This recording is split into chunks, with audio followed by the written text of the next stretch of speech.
Torej, pozdravljeni gospod Simon Šerminek. Vi ste član društva paraplegikov Podravja. Da sem jaz član simpatizer, ker nimam poškodbe hrbtenjače, ampak pod kolensko amputacijo, tako da dejansko sem član, ampak ne moremo v teh političnih razmerih pa ne moremo odločiti, nimam poškodbe hrbtenjače. Seveda. Povejte mi, kaj vas je pritegnilo k temu, da ste izbrali šport košarko? V bistvu po rehabilitaciji me je poklical eden od članov, takratni tudi vodja te košarke na vozičkih, in je rekel, da sem mlad, dovolj mlad, da bi lahko se začel športom ukvarjati, čeprav sem se že prej športom ukvarjal pred poškodbo, in so me povabili zraven. Ko sem spoznal ta šport, mi je postal atraktiven, videl sem, kaj lahko s svojim telesom se naredi, videl sem, da so ljudje, ki so bolj poškodovani od mene, bolj sposobni telesno in da bi lahko tudi v tem pogledu tudi sam napredoval, tako da nekako me je potegnilo to, ker sem se že prej ukvarjal veliko športa. Slišali smo, da ste bili uvrščeni v ligo, v kateri ste tudi mednarodno gostovali. Ja, v bistvu obstajata dve ligi. Ena je ta slovenska liga, ki je pod okriljem Zveze paraplegikov Slovenije, druga liga pa je NLB liga, mednarodna liga, ki poteka med državami Italije, Avstrije, Bosne, Hrvaške in Slovenije. Tako da smo sodelovali v teh ligah, koliko nam je čas dopuščal, koliko nismo bili zasedeni, vedno starejši smo tudi, manj imamo časa za tekme, tudi prej se poškodujemo zdaj, tako da se malo tudi varčujemo z energijo in se v glavnem zdaj v teh časih ukvarjam večinoma z rekreativno. Povejte mi, glede na tekme, kakšne so recimo pravila v drugih državah, kar se tiče same košarkaške tekme? Veste kaj, druge imajo, pravila so enaka, vse posod. To so mednarodna pravila, ki potekajo po Wheelchair International Federation Basketball, IFBF v bistvu, in ta pravila so mednarodna, tako da velja za vse. Enako, samo da druge države imajo recimo toliko klubov, koliko imamo mi registriranih igralcev. Tako da je Slovenija v določenem času, vsaj moja generacija, ko smo se uvrstili v A ekipo, dejansko bila zelo dobra. In s tako malim bazenom igralcem dosega tako velike uspehe je bil pravi mali čudež. Zdaj je sicer malo prišlo do menjave generacij, teda ta košarka nekoliko upadla, ampak verjamem, da se bo to s časoma spet dvignilo in da dobro delajo, zdaj koliko vem tudi sama reprezentanca, tako da bodo slejko prej se vrnili na ta nivo, ki smo imeli, kolikor poznamo tudi Slovence, kakšni smo. Imam še tudi vprašanje, in sicer glede na to, da imate vozičke posebne, ali morate vi sami lastnoročno transportirati, če igrate v tuji državi, ali imate že tam tiste vozičke? Ne, te vozičke moramo sami pripeljati, tudi te vozički so zelo dragi, od 3000 evrov naprej, zato velikokrat tudi naredimo kakšne dobrodelne prireditve v tem okviru, da zbiramo denar za določene naše člane. Pred enim letom je bila ena taka prireditev na svetu, mi smo sami, lahko si pomagamo. Smo imeli v Luknji, v Mariboru, povabimo tudi znane Slovence, da se sami usedejo na voziček in nam s tem pripomorejo svojo promocijo pri zbiranju sredstev.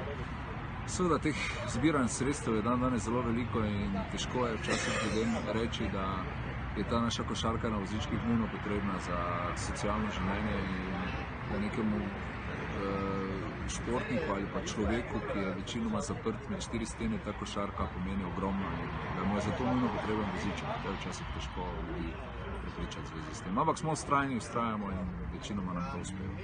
Šele tako naprej. Moje zadnje vprašanje pa sicer je, ali bi bili veseli novih članov oziroma mogoče kakšnih skritih talentov, ki pa se še do zdaj niso odkrili, kar se tiče športa? Mi zmeraj skušamo odkrivati novo generacijo in tudi zdaj pri nas v našem klubu je nekaj mladih igralcev, ki so ponovno začeli igrati. Ampak je zelo težko, zato ker ljudje so malo mogoče bojazljivi, prvi občutek je mogoče strah pred vozičkom, strah pred tem, da se bodo koga zaleteli, da bodo padli. Ampak če jih enkrat zagrabi ta ljubezen do košarke na vozičkih, jih ne bo spustila do konca življenja. Tako da vztrajamo in bomo zmeraj znova vztrajali, da pripeljemo nove člane, nove ljudi. S tem, da pomlajuješ samo ekipo, pomlajuješ tudi starejše igralce, pomlajuješ sam duh, energije v sami ekipi. Hvala vam še enkrat za vaš čas. Želim vam še naprej veliko sreče. Verjamete, da ste nam v ponos. Smo zelo veseli, da ste se lahko udeležili obiska na naši šoli in pa želimo vam vse dobro še naprej. Najlepša hvala za povabilo. Hvala vam.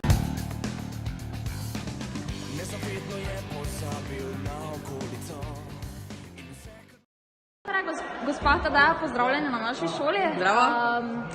Dajte nam povejte kaj več, ta je skupina 100 ljudi, 100 čudi. Kaj oni pravzaprav danes počnejo? Ja, 100 ljudi, 100 čudi se pravzaprav imenuje projekt.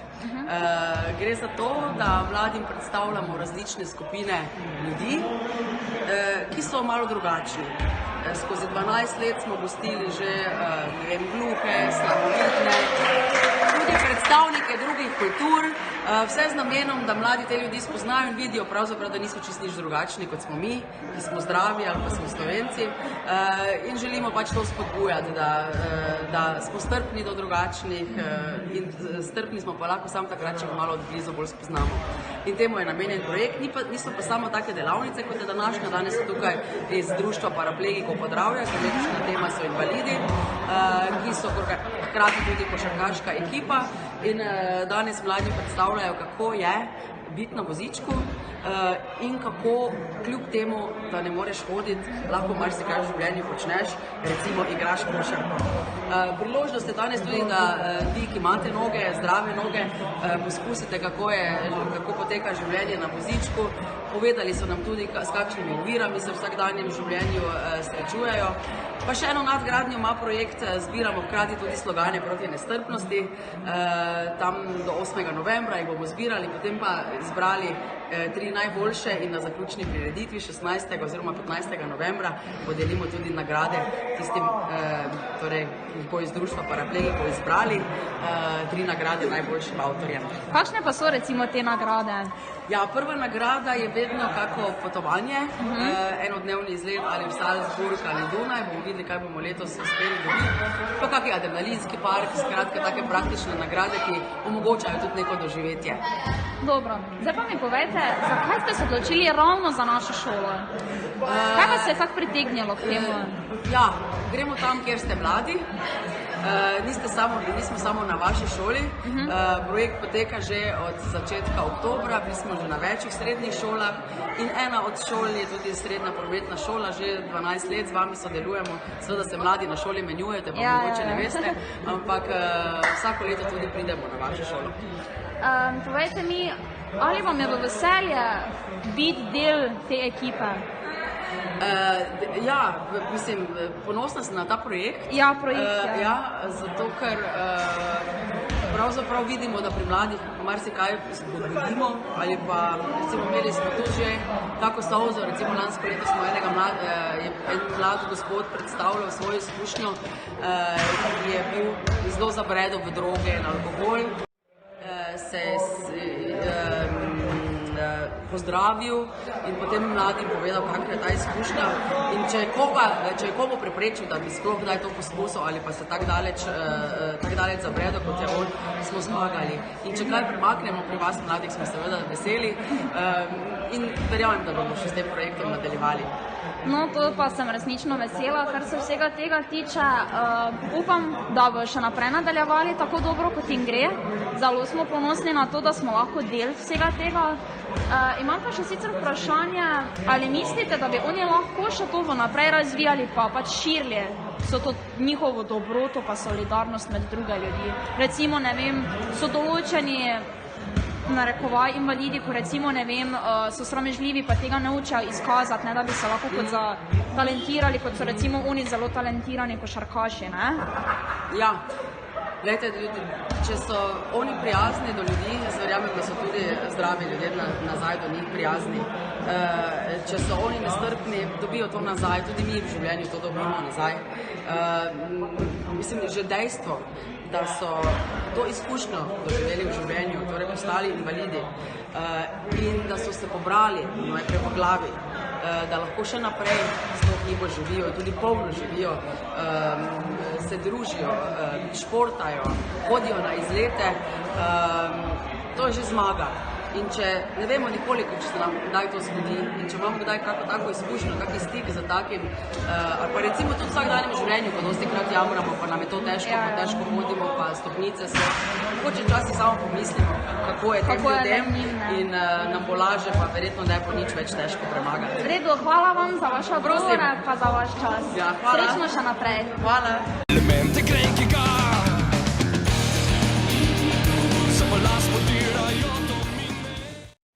Pozdravljena. Zdravo. Kdo sta? Predstavite se. David in Nej iz 4. letnika. Kaj delata danes tukaj? Lahko bolj obširneje povesta.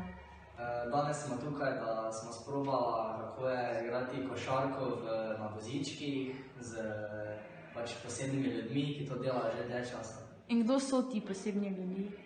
Ti posebni ljudje so paraplegiki, ki se ukvarjajo tudi z igranjem košarke in igrajo v državni ligi. Povej mi, ali misliš, da je njim enostavno igrati takšno igro? Mislim, da jim takšne igre ni enostavno igrati, ker je vseeno igra kar zahtevna, roke močno delajo, smo tudi sprobala. Mislim, da potrebuješ kar dosti kondicije, tako da ni enostavno. Kako se vam je zdela sama tekma? Sama tekma se mi je zdela naporna, po eni strani pa manj naporna kot drugačna košarka. Drugače pa smo se kar ujela, ampak ni nam šlo pa tako lepo. Kot njim, ne? Ja. Povejte mi, kakšni so bili vajni občutki? Vajni vtis igrati s takimi nadarjenimi ljudmi? Moj vtis je bil sicer na prvi pogled dober, potem ko sem se sprobal, je bil malo težji, da nisem pričakoval, da bo tako težko. Tudi koš je dosti težji, zdaj rabiš dosti več natančnosti pa zbranosti pri metih.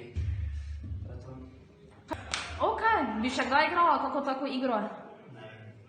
Pa mogoče bi se še sprobala, kdaj drugače pa nimam nekaj posebne želje. Hvala vam.